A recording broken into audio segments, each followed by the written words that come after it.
Buen día, mi nombre es Paula Colombo y hablaremos sobre las teorías del aprendizaje y motivación en el ámbito escolar. En la educación, entender cómo aprenden los estudiantes es clave para mejorar la enseñanza. Existen diversas teorías psicológicas que explican el aprendizaje desde diferentes perspectivas.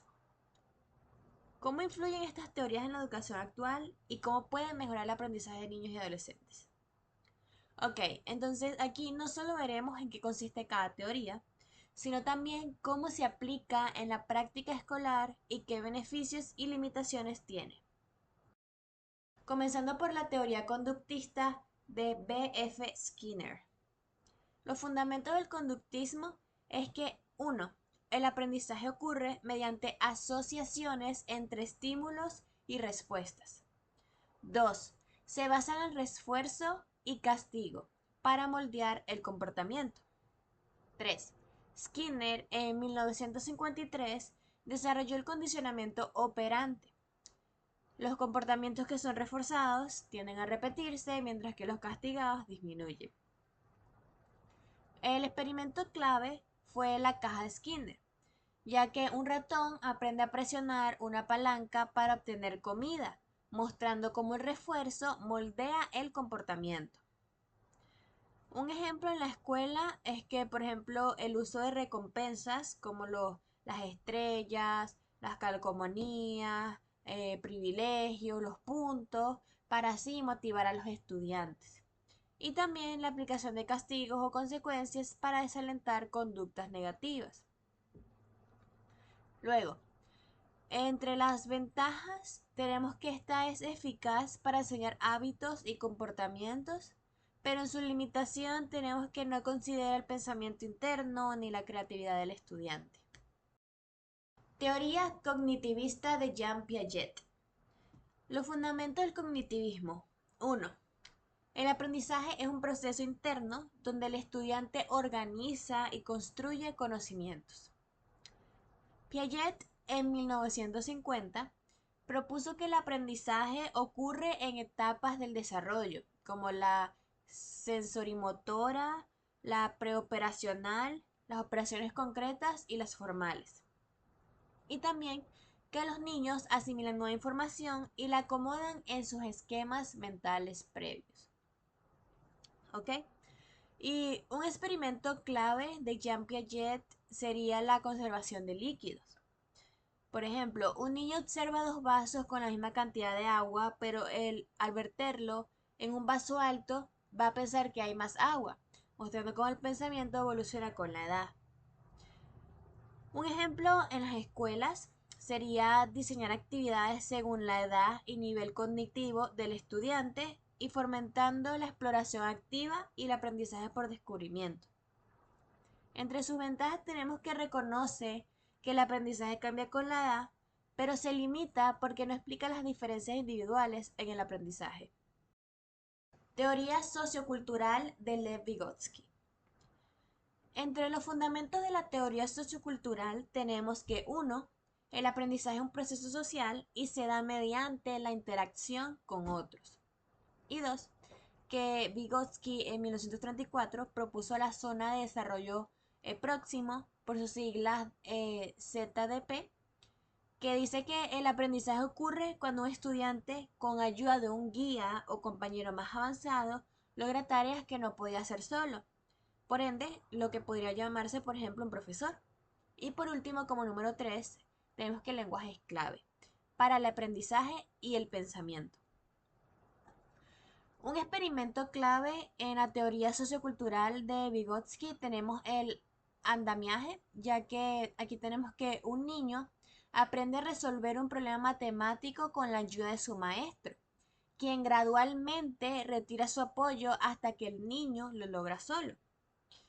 Un ejemplo aplicado en la niñez puede ser cuando un maestro de primer grado, por ejemplo, usa el aprendizaje colaborativo, en el que estudiantes avanzados ayudan a sus compañeros a leer y a escribir. Luego, esto se basa pues en la zona de desarrollo próximo, ya que el aprendizaje ocurre mejor con ayuda de alguien más experimentado. Y un ejemplo en la adolescencia Tenemos que en secundaria los estudiantes trabajan en grupos de discusión para analizar un problema social y proponer soluciones. El profesor guía la discusión al principio y luego pues permite que los alumnos construyan sus propias conclusiones.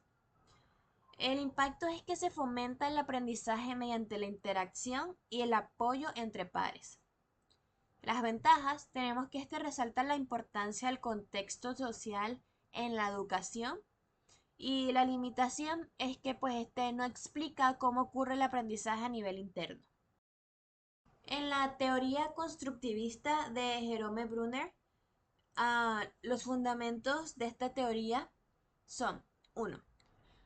El aprendizaje ocurre cuando los estudiantes construyen activamente su conocimiento en lugar de solo recibir información, ya que Brunner en 1960 propuso el aprendizaje por descubrimiento, donde los alumnos exploran y encuentran soluciones por sí mismos.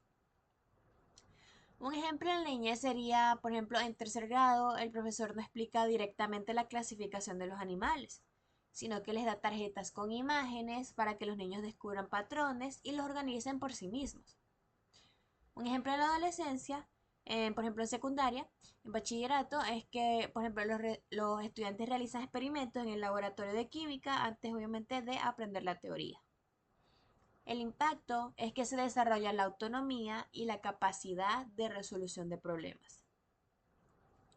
Una ventaja es que fomenta la creatividad y la autonomía, pero se limita porque no puede ser adecuada para todos los estudiantes sin una guía clara.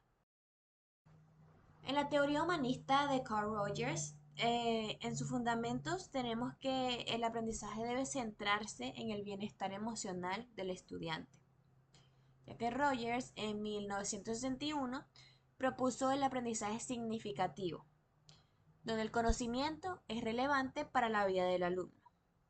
Un experimento clave sería la terapia centrada en el cliente, ya que en esta Rogers aplicó su teoría en terapia, permitiendo que los pacientes dirigieran las sesiones sin imposiciones internas.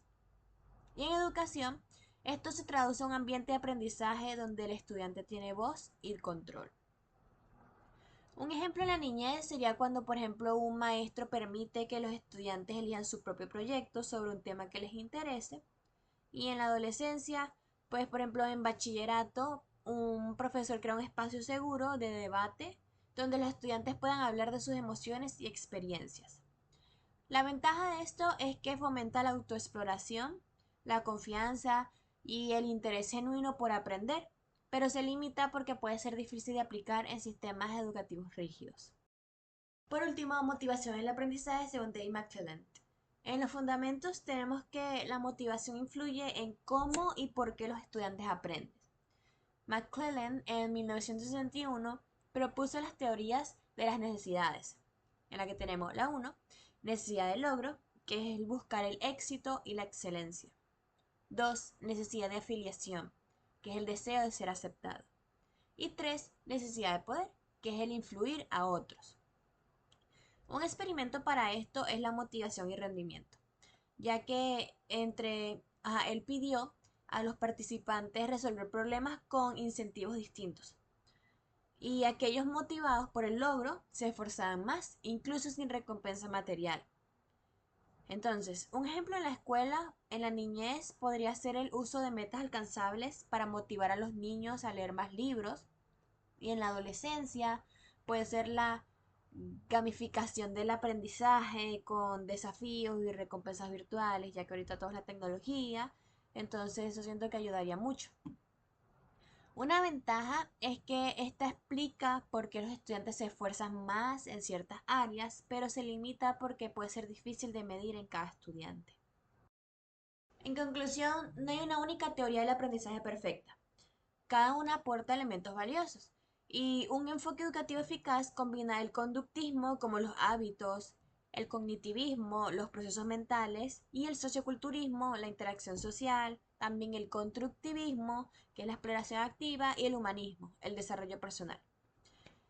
Pues la enseñanza no debe basarse en una sola teoría, sino en una combinación flexible que se adapte a las necesidades de cada estudiante. Muchas gracias.